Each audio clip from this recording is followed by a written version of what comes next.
I would like for there to be a southern dialect in my name. Mom, go away. I'm recording a podcast.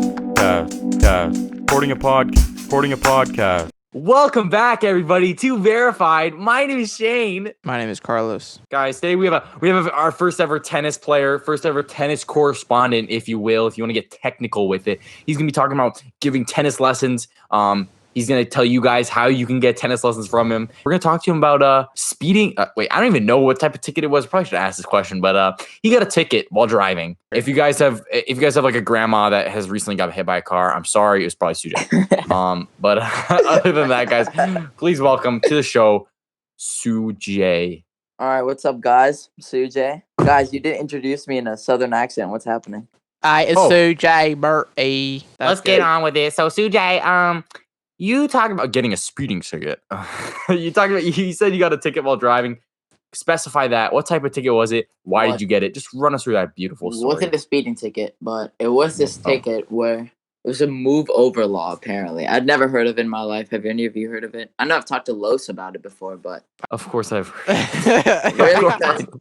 Have you actually heard of it? Dude, yes! It's also just common sense, yo. Nobody I've talked to has heard about this entire ticket. Like, really? My parents didn't know about it. So, all right, well, now that you're probably well-versed in it, explain it to the people who are listening. What is the move over law? I think I was in, like, Smithfield, and I was driving, and there was a cop on the side of the road that already pulled someone over. And I was driving, and I was like, my speed was pretty low and everything, but I was like at speed limit. And I drove by him, like on the lane right next to him, and apparently you can't do that. You're supposed to be on the most left side of the highway. So this cop like immediately got in his car and like chased me down, and he pulled me over. Wait, but he already had someone pulled over. Yeah, and he like finished it. He finished giving the other guy a ticket. The only reason I think he got me was he was talking when he like came to pull me over. He told me that like his partner had just gotten hit by someone that like who didn't follow the move over law. You know, like his partner apparently had his partner apparently got hit by a car or something like that. In that situation, were there a lot of people on the road? I told the cop that I couldn't move over, but then he was like, no, you had plenty of room. And I was like, I definitely did not, but it's okay. I mean, my parents were like fully prepared to make me pay for the ticket. Like they were fully prepared. I was going to have to pay for the ticket.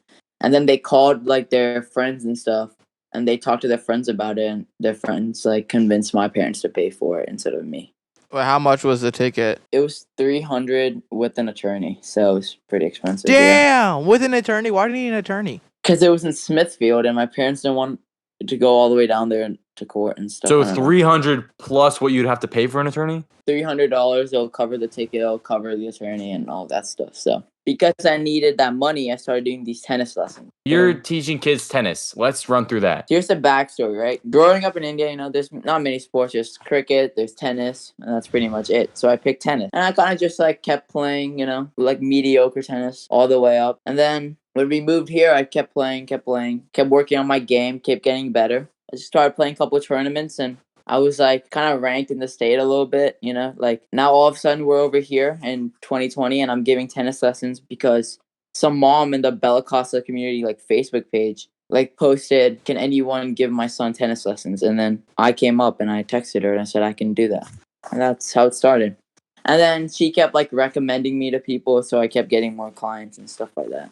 Just to make me feel worse about myself, how much are you charging per lesson? It's like, I charge $15. But it's only for a half an hour. That's like $30 an hour. That's actually good. Well, and the funny thing is, though, one of the people I teach, they only speak Spanish. I mean, yes, I've done Spanish 1 and Spanish 2, so I'm pretty much fluent in Spanish. Yeah, of course. To text them and stuff, I have to use Google Translate. So I pretty much have to say what I put. I have to put my stuff in Google Translate and text them back with it. That's one of the hardest things about the job. Can you talk about your struggles with Google Translate for us, please? Well, one time, one of the things they said, it just didn't like pop up on Google Translate. Like it didn't make any sense.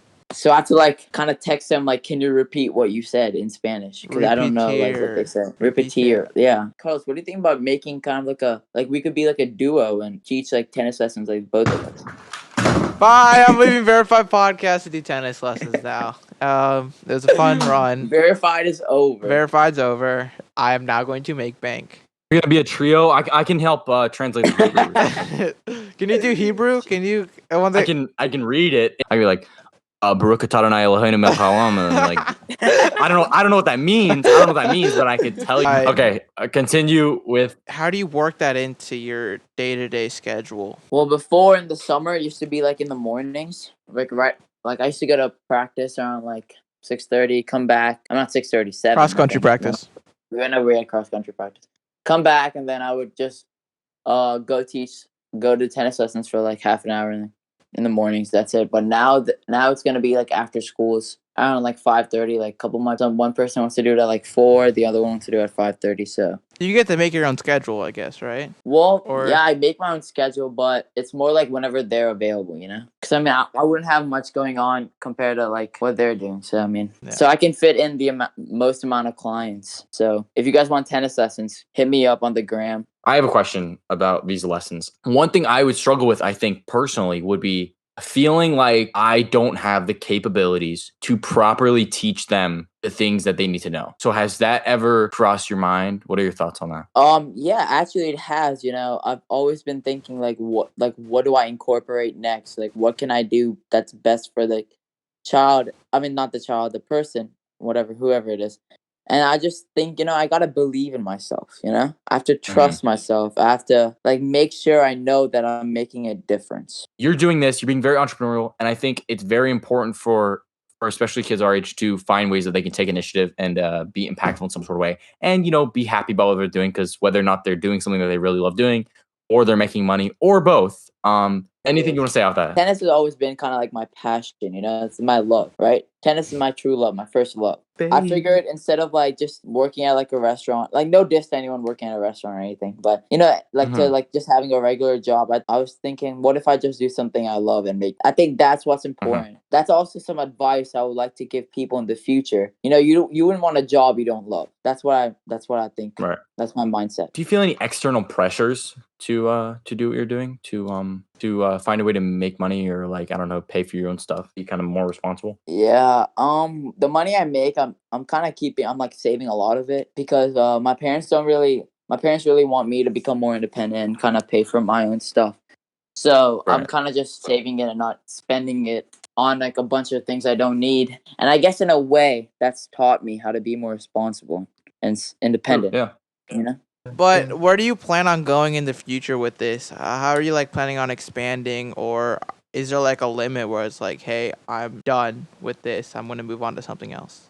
Well, I would definitely like to continue doing this throughout like high school, you know, and once I get my license too, I don't know how that'll be affected with the ticket I just got. But you live right next to the place you give lessons to, so it's not too much of an issue, right? I do, but I'm trying to expand. I would like to do it like all throughout Apex, you know, kind of build definitely would love to expand, kind of do it not only in this Bella Costa area, but kind of throughout maybe other areas like throughout Apex, maybe Cary. But that's only when I'll be able to drive there. That's the thing. Okay.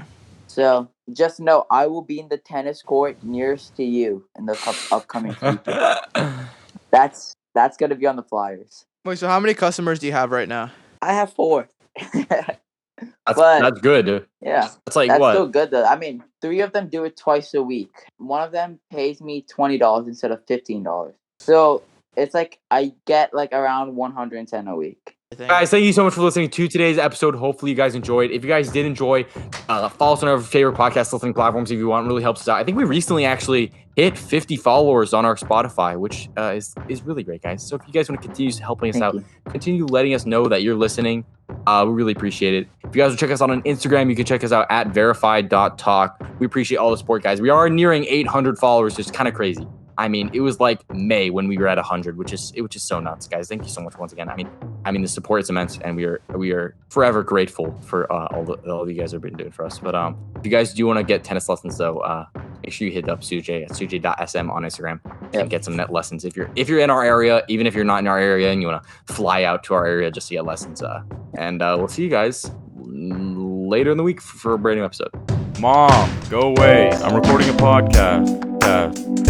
Recording a podcast. Doodles, magoodles.